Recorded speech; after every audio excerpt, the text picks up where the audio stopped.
Hi, I'm Dr. Nathan Ford. I'm a primary care and functional medicine physician in the greater Los Angeles area. I'm going to answer some questions today about COVID-19 and how it affects the travel industry moving forward. Let's jump in.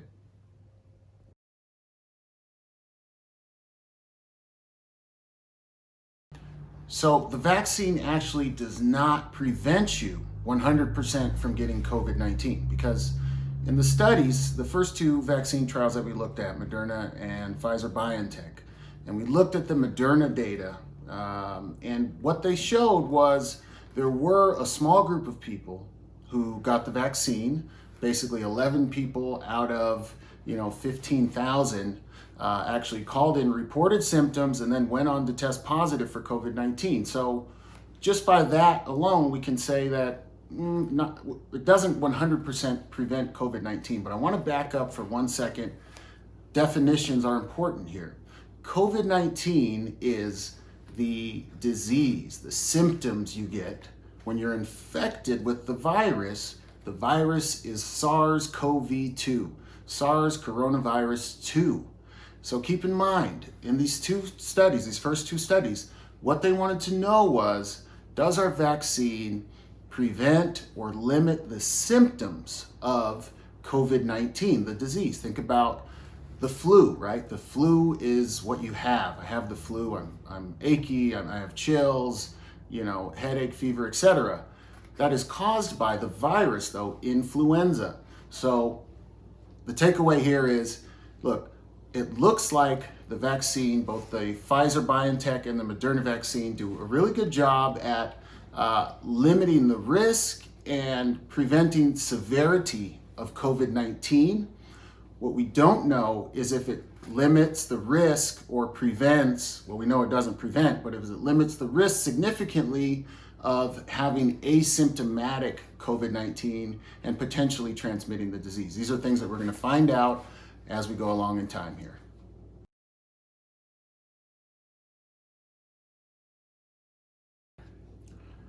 So the difference between antigen testing, which is a rapid test, versus RT-PCR testing, reverse transcriptase polymerase chain reaction, it's a mouthful, RT-PCR testing, there are a couple important differences. The most important is RT-PCR is going to be, the proverbial gold standard or the most accurate COVID test that we have available. It takes a little bit longer, right? 12 to 24 hours in a really fast testing facility. Standard commercial labs can take, 3 to 4 days to get a result back. And this is the test where they put a swab up your nostril, right? They go deep into an area called the nasopharynx, which is just the high back of your throat area. They do the swab there. It is uncomfortable.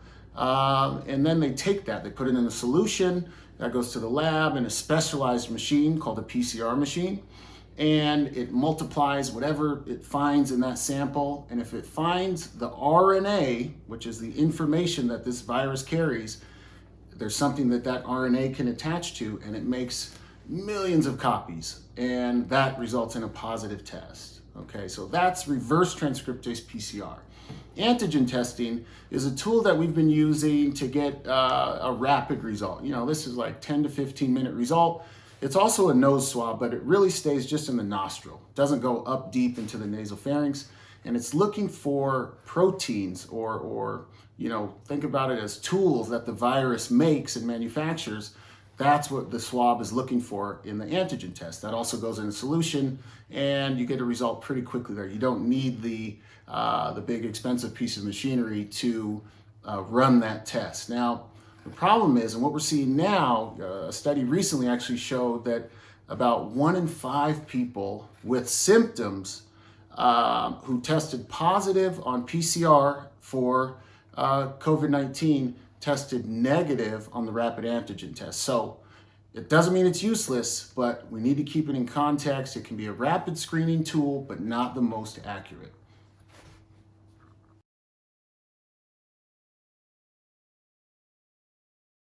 So how long will your antibody levels last? And what we're asking is after you, God forbid, you get infected and have COVID-19 and recover, or you get the vaccine, right? Those are the two different ways that you can get IgG, which are a type of antibodies to COVID-19.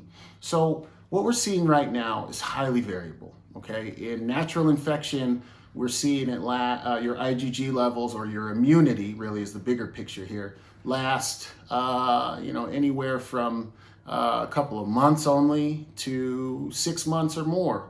And with the vaccine, this is data that we're still gathering, but what Moderna, and Pfizer, BioNTech are reporting is that most of their trial participants are still showing what they're calling a reasonable level of IgG level or immunity. Keep in mind, it's going to take some time. And when I say time, I mean a year or a couple of years for us to be able to gather enough data of people who have either been infected, recovered, and have tested positive for a reasonable IgG level, or if you've gotten the vaccine. We're still following people and participants in the study. It's going to take some time for us to know what level of IgG measured, if any, translates into immunity, right? Or translates into protection. So again, does the IgG level we're measuring, does that mean you're immune, meaning the virus can't even get a foothold and infect you?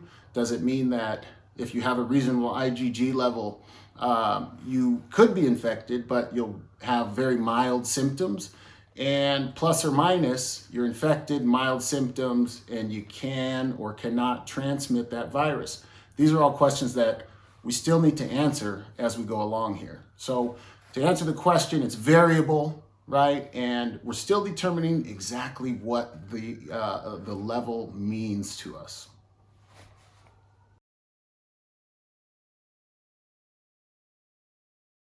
So will this vaccine or these vaccines be effective against new strains or variants of COVID-19? The simple answer is most likely yes in the short term. The vaccines, the first two especially, and the subsequent ones as well, they're just a little different in their mechanism, but they code for a protein on the virus, on COVID, called the spike protein. And this protein is what this virus uses to gain entry into our cells. So, you could think of it in a couple of ways. The virus can have certain mutations that, could make it, more deadly. Or, we're seeing a new strain now to the UK that is reportedly more infectious, right? But in order for the virus to have a mutation to evade the vaccine, it would have to have some significant mutation in its ability to gain entry into our cells. So that mutation might also work against the virus and its ability to infect. It might. So in the immediate future, meaning within the next year, it's highly unlikely that the virus would have such a significant mutation that it would be able to evade the vaccine. It's possible. But keep in mind, this is part of the contingency planning in these companies in developing these vaccines. They're well aware of the nature of these viruses. They can mutate. They do mutate. We know they will. And, much like the flu vaccine changes a little bit every year. That's because influenza, the virus, is mutating every year. And so they need to slightly tweak the vaccine to try to improve its effectiveness every year.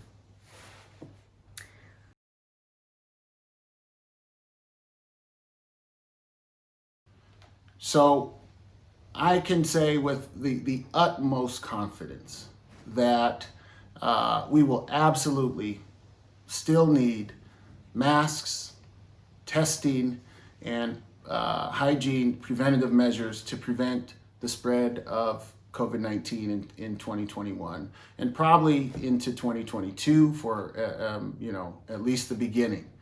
And the reason I say that is, look, again, we don't know if these vaccines are effective at totally preventing infection with the SARS-CoV-2 virus. We know, at least now, meaning the data we've gathered thus far, is very promising in that it showed that there were no severe cases of people, severe cases of COVID-19 in individuals who got the vaccine and also went on to have some symptoms and test positive for COVID-19. So people who received the vaccine, both in the Moderna trial and in the Pfizer-BioNTech trial, none of those people developed severe COVID-19. None of those people died. So this is very promising because we can reduce the burden on, on our hospitals. We can save more lives. And hopefully we see a lot less people dying, family members and loved ones dying from COVID-19 when we get the vaccine rolled out and we get the community vaccinated.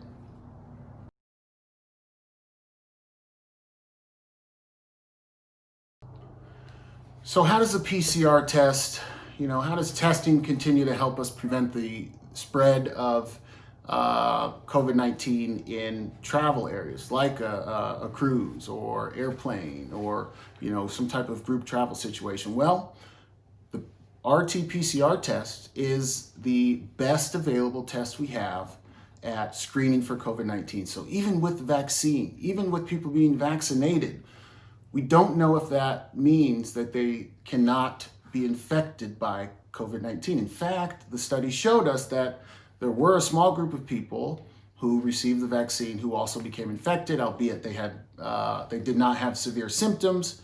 So that's important. But that we don't know that these people who are infected, who have the vaccine, just because they're asymptomatic or have mild symptoms, we do not know that they cannot spread it. And so we can't say that they can't spread the disease still. So coming back to the testing, if we can have rapid, effective PCR testing of passengers, within a very close time window of when they're going to board or travel, we will go above and beyond in efforts to prevent having someone infected or carrying the virus, enter the situation and infect a bunch of people. Testing is going to be absolutely imperative to do this, despite any vaccination or prior infection that the individual may have had.